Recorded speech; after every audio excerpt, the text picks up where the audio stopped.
So I don't really play favorites when it comes to the truth and a debate. If Trump loses a debate to someone, I'll just be like, he lost. It's not a big deal to me. I don't have that much at stake. But even, in my personal perspective, I'm watching this Christine Blasey Ford testimonial, and I'm trying to do it with an open mind.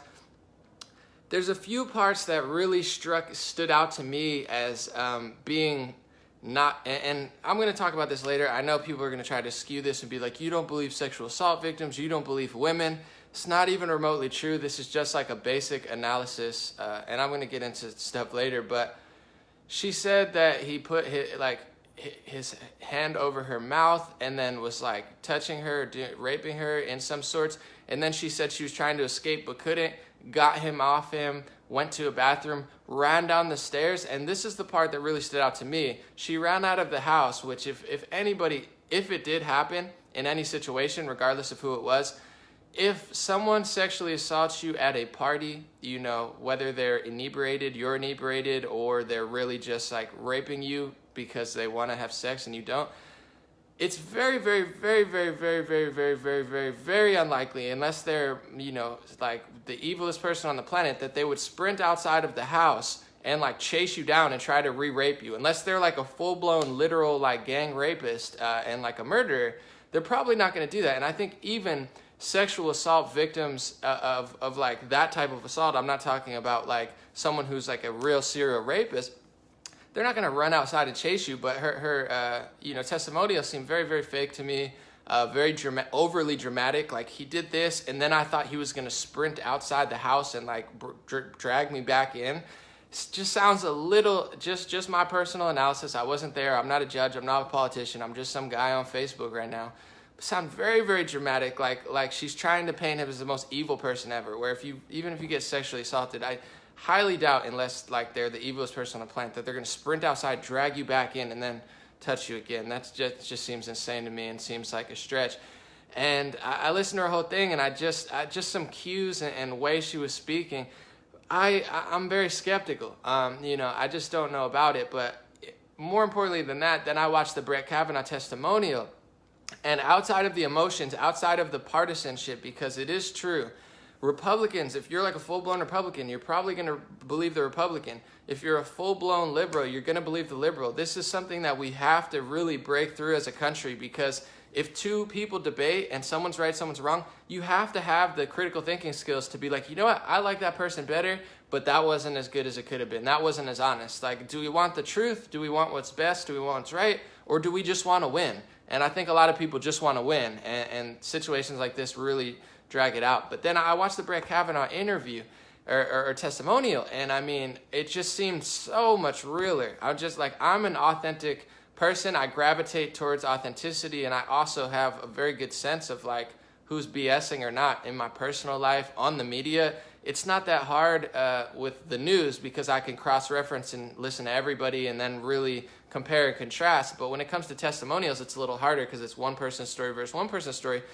But Brett Kavanaugh, I mean, he's got so much evidence on his side. And this is like, in the court system, this is not about my feelings or your feelings. I know the court system's a total sham in the United States on high levels and low levels. I'm sure there's many people locked up that shouldn't be. I'm not saying it's perfect, and it has its flaws, but you have to look at the evidence. And this is what the modern day liberal movement's not doing. And it's why someone like me, although I'm very like left-leaning and like peaceful, I gravitate towards the right now because of how they act. They don't really look at the evidence or the facts or the truth. It's all emotions. It's all hysteria. And they want to paint the picture and then blast the picture on Twitter, Facebook, Vox, Huffington Post, even AP. AP put out this huge hit piece that you think AP and Reuters is breaking news. I have a rude awakening for you. AP is not breaking news. They said, oh, this Christine Blasey Ford, this is about gender roles. It has nothing to do with gender roles. It's a testimonial to see if someone got raped or not. It's like they're spinning it like they're the Huffington Post or something, and they're supposed to be AP. But listening to Kavanaugh, he has so much evidence on his side. So much evidence. The dude is like a saint. And I'm not saying that you're not allowed to do bad things if you're like organized, but he's got calendars from 1982. I don't even have a calendar today. That's how unorganized I am. This dude's got a calendar diary from 1982, and he has like a detailed list of where he was all the time, and like he's at church every Sunday. Like I said, I'm not saying you can't be a rapist if you go to church. Clearly, the Catholic Church has proved that, but not everyone in the Catholic Church, but enough people for me to say that. But he has so much evidence. The people at the party that she named, don't even agree with her. So all the people involved in the situation pretty much stand by Brett Kavanaugh's side, according to reports. They don't even think he was there. They don't even say a party exists. There's no proof of it, and it's 40 years ago outside of the statute of limitations. And I'm not saying that even matters. The truth matters if it happened, even if it's outside of that. But there's really nothing going in her favor besides the fact her gender, which shouldn't matter. The truth should matter, not someone's gender. Her political affiliation, the fact that she's a Democrat and a liberal and, a professor at some university who, apparently is involved in the undergraduate CIA program and, has all of these liberal lawyers and Dianne Feinstein working with her. That's really all she has in her favor. And the fact that the power of the media, Twitter, Facebook, Google, YouTube, Huffington Post, Vox, Politico, AP, everything under the sun except for maybe like Fox News, Breitbart, Daily Caller, and anybody that does disagree with them, like it's like 96% left-leaning, 4% unleft-leaning, and even PJ Media did a study of the first 100 search results for Trump. 96 of them, or 94%, you have to look up, were liberal. So that they have a 94% domination on things like Google. And then if you are part of the 6%, then they destroy your character like they're trying to do to Brett Kavanaugh, try to destroy your life, maybe like an Alex Jones where they delete you off of social media, pressure PayPal to stop using you so you can't even accept money anymore. They want to have totalitarian control, and that's really the only thing she has going on her side. And I want to say it even affects me. I have a post, it says why I support a red wave in November. My good friend H.A. Goodman posted that on Twitter, and I logged into a different account I have, WorldCloud, and I saw that it said containing sensitive material. It blocked people and shadow banned people from seeing my post. Keep in mind that my post has no curses, no profanity, and I also want you to keep in mind that there is pornography on Twitter. You can literally, I have, people that are kind to me that are porn stars that I followed for back in the day, and I've met some recently, to be honest. But anyway, they post full pornography videos on Twitter, and that's totally okay. Like they don't have a problem with that, and that's fine. If you want to be super liberal, let porn on there, whatever. I'm not a judge. I'm not God. I'm not going to judge you. But if you let porn thrive, you let all sorts of racism, sexism, xenophobia, liberal, checkmarked blue accounts say I hate old white men and kill all white people, that's fine. And then I post a video with no profanity, calmly explaining why I support Republicans this November, even though I'm not a Republican. It gets blocked as sensitive material. So this is the sick world that we live in. So overall, Brett Kavanaugh's, in my personal analysis, and it's not because I'm partisan, it's just because that's how I feel, I thought it was very honest, very filled with evidence. So all of the evidence, authenticity, goes in the favor of Kavanaugh, but the major media pressure goes in favor of Ford. And these are the really scary, sick games that they play. I won't say scary because I'm not afraid, but they weaponize women, children, and sexual assault victims to push their agenda. It's a very disgusting, disgusting tactic, because if you were trying to, I'm just giving you examples. You don't have to like Brett Kavanaugh. To be honest, I have my suspicions about Brett Kavanaugh because he's so close to George W. Bush.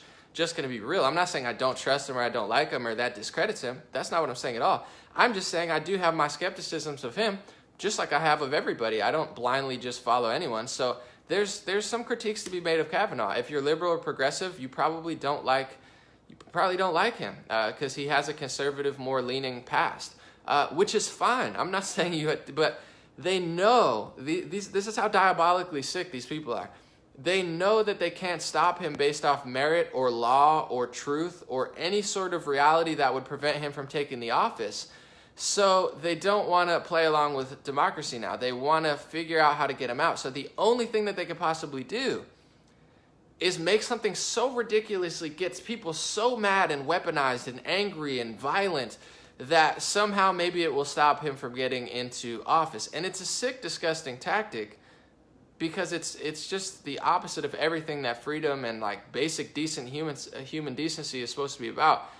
Excuse me, and Brett Kavanaugh made a very, very good point. If Brett Kavanaugh really raped you, I'm just being honest, I have no idea what happened, but if he really raped you, like as violently as you said, so violently that you were afraid, this is, her account, you're afraid that Brett Kavanaugh's going to chase you out into the street and drag you back in the house and rape you again. This is what she said. She thinks he's that evil.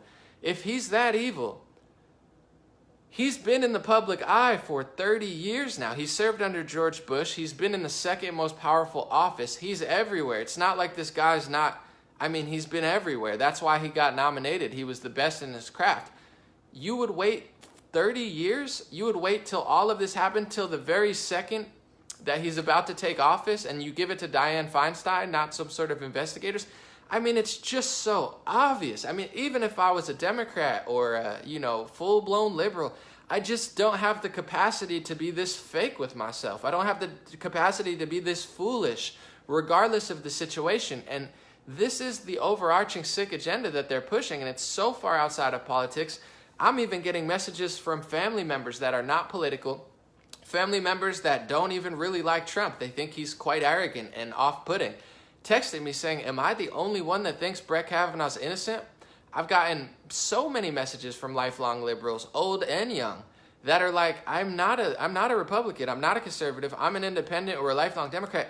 I'm voting Republican because of this Brett Kavanaugh situation. So I think, of course, it's going to, gang up a few like moderates and independent people into being leftists, I'm sure, but it's leading millions of millions of people, as it has, ever since I dropped my, why I support Trump video. And I did that because I felt that way, and millions of people did well last year. And since then, it's spurred many, many people to, leave the left ideology. But it's not having the effect that they think it's going to have. And it just keeps getting more and more obvious. And with these type of movements, believe all women. This is what they're doing. Patton Oswalt has a shirt that says believe women. They're trying to push this insane totalitarian agenda of believe women. Think about how fake and empty of a virtue signal statement that is. Believe women. There's 60-something women that said Kavanaugh's innocent. Everyone at the party said the party didn't even exist, and Kavanaugh wasn't even, they don't even know what she's talking about. So there's millions of women and hundreds of women that actually are involved in the situation at hand that say that he's innocent. So if you believe women, there's constantly going to be women disagreeing with each other every single day. You can't believe women. That's a totally fake virtue signal statement. There's no such thing. Believe women. Women fight every day. It's the dumbest thing in the world. But that's the ideology they're pushing, and they're so, lack of a better term, mentally ill, that they actually believe that they're doing good. I don't think they're nefarious people. I think internally their soul is messed up. They're probably very hurt. They're probably very lost. I don't think they're evil, but I think they believe themselves when they say believe women. What does that even mean? Believe, so they weaponize women, children, and sexual assault victims and people of certain ethnicities to push their sick, insane, totalitarian agenda. Meanwhile, I'm semi a voice of reason. Unfortunately, that's what sad reality it is, that I'm somehow, a pundit. I'm not saying that I'm not, intelligent or well-spoken or whatever, but I'm sitting on my couch. I shouldn't be one of the leading voices of reason. That's not a good look for America or the world. But they don't even want me to live. I've had to check in on Facebook multiple times, 3 or 2 times yesterday. They kept trying to search my location. I've already done it 4 times, but Facebook doesn't want to think that I'm real. They don't want to think that I'm American. They think I'm Russian, or they want to make up some fake narrative that they lied to themselves. So they keep pressuring me on Facebook and tracking my location multiple times yesterday. On Twitter, I say why I feel this way, and they shadow ban my post so I can't even exist. They are totalitarian, sick individuals, very, very sick and pathologically psychopathic, that they don't want people to be able to debate or disagree with them. So they wrap their ideology in rape victims or alleged rape victims or women or children.